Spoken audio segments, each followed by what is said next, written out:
मैं अंशु। आज मैं अपनी दर्द भरी कहानी और अपने साथ हुए ईश्वर के चमत्कार को आप लोगों के साथ शेयर करना चाहती हूँ, क्योंकि मैं यह चाहती हूँ कि आप लोग भी समझें कि अगर ईश्वर ने आपसे कुछ छीना है तो उसके बदले आपको वह बहुत कुछ देगा भी। तो आइए शुरू करते हैं। मेरे जन्म के 2 साल बाद ही मेरी माँ की मृत्यु हो गई थी। मुझे ठीक से अपनी माँ का चेहरा भी याद नहीं, बस फोटो में अपनी माँ को मैंने देखा है। पापा दूसरे शहर में नौकरी करते थे। हमारी जॉइंट फैमिली थी। मुझे मेरी छोटी चाची ने पाल पोस कर बड़ा किया। उनका यह एहसान मैं जिंदगी भर नहीं भूलूंगी। लेकिन फिर भी माँ तो माँ होती है। छोटी चाची अपने बच्चों के लिए जितना करती थी और जितना प्यार दुलार उन्हें देती थी, शायद उतना मुझे नहीं दे पाती थी। और इसमें उनकी कोई गलती भी नहीं थी। यह स्वाभाविक होता है कि अपनी कोख जने औलाद के लिए ज़्यादा प्यार आता ही आता है। उन्होंने मुझे पाल पोस कर बड़ा कर दिया, यही बहुत बड़ी बात है, क्योंकि उन्हीं के भरोसे मेरे पापा ने कभी दूसरी शादी नहीं की। मैं मेरे पापा के साथ ज़्यादा रह नहीं पाई, क्योंकि उन्हें नौकरी पर जाना होता था।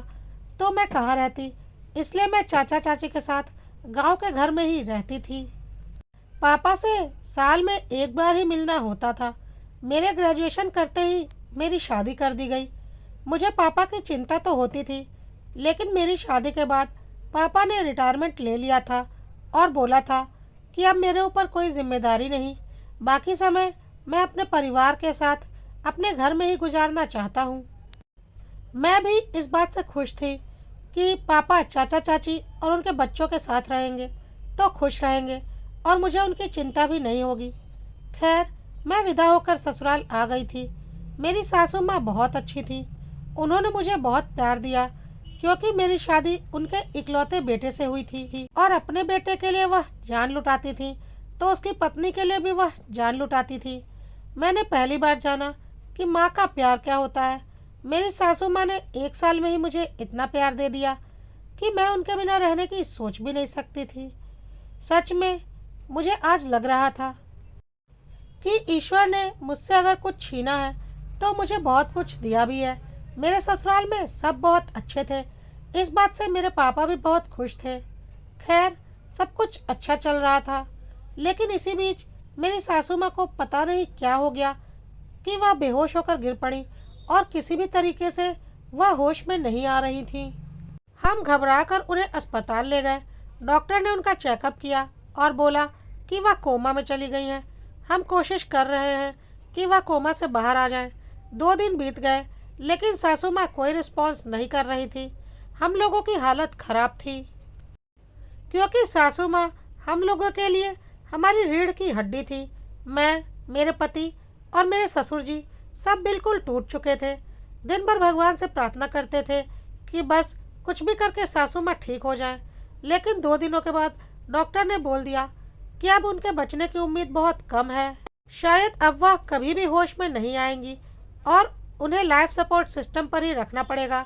सासू माँ को क्या हुआ था, क्या नहीं, या तो मुझे कुछ भी पता नहीं, वह तो डॉक्टर ही जानते होंगे। बस मुझे इतना पता था कि वह कोमा में थी और उनके बचने की उम्मीद बहुत कम हो चुकी थी। यह सुनकर कि अब वह नहीं बचेंगी, मैं वहीं बेहोश होकर गिर पड़ी। जब मैं होश में आई तो बहुत बेचैन हो गई और मैं जोर जोर से रोने लगी और बोली, ईश्वर का यह कैसा न्याय है। बचपन में ही मुझसे मेरी माँ छीन ली, कभी मुझे माँ का प्यार नहीं मिला, और अब जब सासू माँ के रूप में मुझे माँ का प्यार मिला, मैंने जाना कि माँ का प्यार क्या होता है, तो ईश्वर उन्हें भी मुझसे छीनना चाहता है।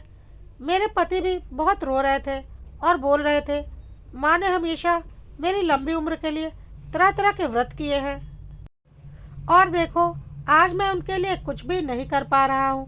कितना मजबूर हो गया हूँ मैं। यह सुनकर पता नहीं मेरे दिमाग में क्या आया और मैंने बोला, ईश्वर ऐसा नहीं कर सकते। माँ हमेशा अपने बच्चों की लंबी उम्र के लिए निराजल व्रत किया करती हैं, लेकिन माँ के लिए कभी कोई व्रत नहीं बना। कोई औलाद अपनी माँ के लिए कभी कोई व्रत नहीं करता, जबकि माँ अपनी औलाद के लिए कठिन से कठिन व्रत करने को भी तैयार रहती हैं। मैं मेरी माँ को ऐसे नहीं जाने दूंगी। अपनी माँ के जीवन के लिए मैं व्रत करूंगी। मैं ईश्वर से अपनी माँ के प्राण वापस लेकर आऊंगी। सब मुझे देखकर हैरान हो रहे थे। मेरे ससुर जी ने कहा, बेटा, ऐसा कोई व्रत नहीं होता जो बच्चे अपने माँ बाप के लिए करते हों। मैंने बोला, नहीं होता तो अब होगा, और ईश्वर को, मेरी माँ को हमें वापस करना ही पड़ेगा। कहकर मैं वहाँ से निकल पड़ी। किसी को कुछ समझ में नहीं आया कि मैं कहाँ गई। सबको लगा कि मैं कुछ ज़्यादा ही सदमे में हूँ, और वह लोग भी हताश होकर बैठ गए। लेकिन मैंने सोच लिया था मुझे क्या करना है। मैंने माँ को घर में अपने बच्चों की लंबी उम्र के लिए कई तरह के व्रत करते देखे थे। मैंने नहा धोकर साफ कपड़े पहने और ईश्वर के सामने दिया लगाकर बैठ गई और बोला, हे ईश्वर, आज तक हमारी माँ ने हमारे लिए बहुत व्रत त्यौहार किए हैं। दो दो दिन के निर्जला व्रत किए हैं ताकि उनकी औलाद की उम्र लंबी हो। लेकिन आज मैं अपनी माँ के लिए आपके आगे निर्जला व्रत करने बैठी हूँ। मुझे मेरी माँ का जीवन दान दे दो, उनके प्राण बख्श दो। ईश्वर, मुझे मेरी माँ वापस चाहिए, और मैं तब तक अन्न जल ग्रहण नहीं करूँगी जब तक मेरी माँ को आप सही सलामत इस धरती पर वापस नहीं भेजते। मुझे मेरी माँ हर हाल में वापस चाहिए। कहकर हाथ जोड़कर मैं ईश्वर के सामने बैठ गई। इस बीच मेरे पति का दो तीन बार फ़ोन आया कि मैं कहाँ हूँ, लेकिन मैंने अपना फ़ोन घर में काम करने वाली मेड को दे दिया था और बोल दिया था कि उन्हें बता दे कि मैं पूजा कर रही हूँ। मेड ने बता दिया कि भाभी पूजा घर में है और माँ जी के लिए उन्होंने निर्जला व्रत रखा है। वहाँ पर सब बहुत हैरान थे, और मेरे पति मेड से बोल रहे थे कि भाभी को समझाओ कि अब इन सब से कुछ नहीं होने वाला। डॉक्टरों ने जवाब दे दिया है।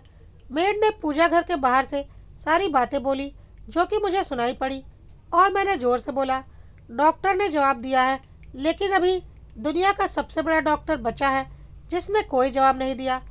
ईश्वर अभी एक और जवाब देंगे कि मम्मी पूरी तरह से ठीक है और अब खतरे से बाहर है। बोल दो भैया से। मेड वहाँ से चली गई और मैं ईश्वर को याद करते हुए मम्मी के लिए प्रार्थना करती रही। करीब 2 दिन बीत गए थे। मैंने अन्न जल नहीं लिया था। मेरे पति ने घर आकर भी मुझसे बोलने की कोशिश की कि इस तरह से करोगी तो बाकियों को कौन संभालेगा, तुम्हारी खुद की तबीयत खराब हो जाएगी। जब डॉक्टर ने जवाब दे दिया है तो अब यह सब करने से कोई फ़ायदा नहीं। हम सब बहुत दुखी हैं, लेकिन क्या कर सकते हैं, ईश्वर की यही मर्जी है।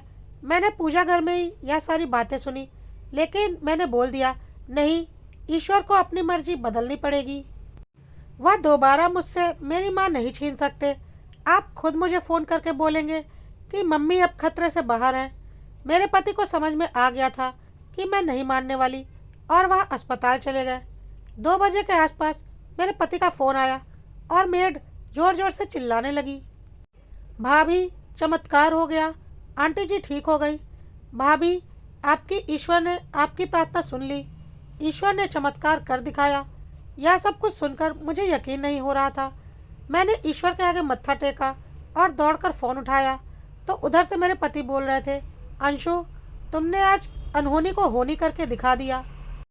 ईश्वर ने तुम्हें अपना आशीर्वाद दे दिया। तुम्हारी माँ वापस आ गई हैं। डॉक्टर हैरान हैं, बोल रहे हैं यह चमत्कार कैसे हो गया। हमने अपने पूरे सर्विस टाइम में ऐसा चमत्कार कभी नहीं देखा। This is a miracle.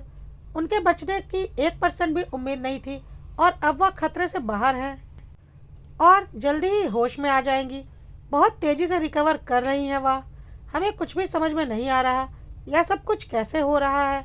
मैं हैरान थी और बहुत खुश भी थी, क्योंकि मुझे पता था ईश्वर को मेरी बात माननी ही पड़ेगी। मैं बहुत खुश थी कि ईश्वर ने मेरी प्रार्थना सुन ली। मैं दौड़कर पूजा घर में वापस गई और ईश्वर से बोली, भगवान, आज आपने दिखा दिया कि सच्चे दिल से अगर आपको पुकारो तो आप अपने फैसले भी बदल लेते हैं। आज आपने मुझे मेरी माँ को लौटाकर उनका जीवन दान देकर अपने होने का अस्तित्व साबित कर दिया है। आपका बहुत बहुत धन्यवाद। कहकर मैंने ईश्वर के आगे अर्पित किया गया जल लिया और अस्पताल की तरफ दौड़ पड़ी। अस्पताल पहुंचने पर मेरे ससुर जी ने मुझे अपनी बेटी की तरह गले से लगा लिया और बोला, बेटा, तू अपनी सास के लिए सावित्री बनकर आई है, जैसे सावित्री ने अपने पति के प्राण वापस लाए थे।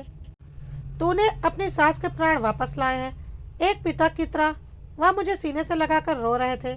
बगल में मेरे पापा भी खड़े होकर आंसू बहा रहे थे, और उन्हें लग रहा था कि उनकी बेटी कितनी बड़ी हो गई। मेरे पति भी मेरा हाथ पकड़कर जोर जोर से रो रहे थे और बोल रहे थे, आज मैंने ईश्वर के चमत्कार को मान लिया और यह भी मान लिया कि जैसे एक माँ अपने बच्चों के जीवन के लिए कठिन से कठिन व्रत त्यौहार करती है, वैसे ही बच्चों को भी अपनी माँ के जीवन के लिए ईश्वर के आगे प्रार्थना करने से कभी पीछे नहीं हटना चाहिए। अंशु, तुमने आज चमत्कार कर दिखाया। मेरी भी आंखों से लगातार आंसू आ रहे थे और मैं अंदर रूम में गई। मैंने ईश्वर का लाया हुआ जल थोड़ा सा माँ के मुंह में चम्मच से डाल दिया। 10 से 15 मिनट के बाद माँ ने अपनी आंखें खोली और बोला, अरे अंशु, तू रो क्यों रही है? देख, मैं तो बिल्कुल ठीक हूँ, बस थोड़े से चक्कर आ गए थे और तू इतने में ही रोने लगी। अरे, मैं इतनी जल्दी थोड़ी ना जाने वाली हूँ। अभी तो मुझे अपने पोते पोतियों को खिलाना है, उनकी शादी देखनी है। मैंने बोला, हाँ माँ, आप इतनी जल्दी नहीं जाने वाली और मैं आपको इतनी जल्दी जाने भी नहीं दूंगी। इतनी मुश्किल से तो मुझे माँ का प्यार मिला है। आपको क्या लगता है मैं इतनी जल्दी आपको अपने से अलग होने दूंगी? मैं ईश्वर से लड़कर आपके प्राण वापस ले आऊंगी, आपको कहीं नहीं जाने दूंगी। कहकर मैं अपनी माँ के गले लग गई। मेरे पीछे सब लोग खड़े आंसू बहा रहे थे और माँ हैरान थी कि उनके मात्र बेहोश होने से सब इतना परेशान क्यों हो गए हैं। बाहर डॉक्टर इस चमत्कार के बारे में आपस में डिस्कस कर रहे थे। उन्हें क्या पता था कि यह चमत्कार कैसे हुआ है। उस दिन के बाद से हर साल माँ के बेहोश होने वाले दिन हम दोनों पति पत्नी अपने माँ पापा के लिए निराजल व्रत करते हैं और ईश्वर से उनके लंबी उम्र के लिए प्रार्थना करते हैं। मानो मानो या ना मानो, भगवान भगवान होते हैं। बस उन्हें सच्चे दिल से पुकारने की आवश्यकता होती है।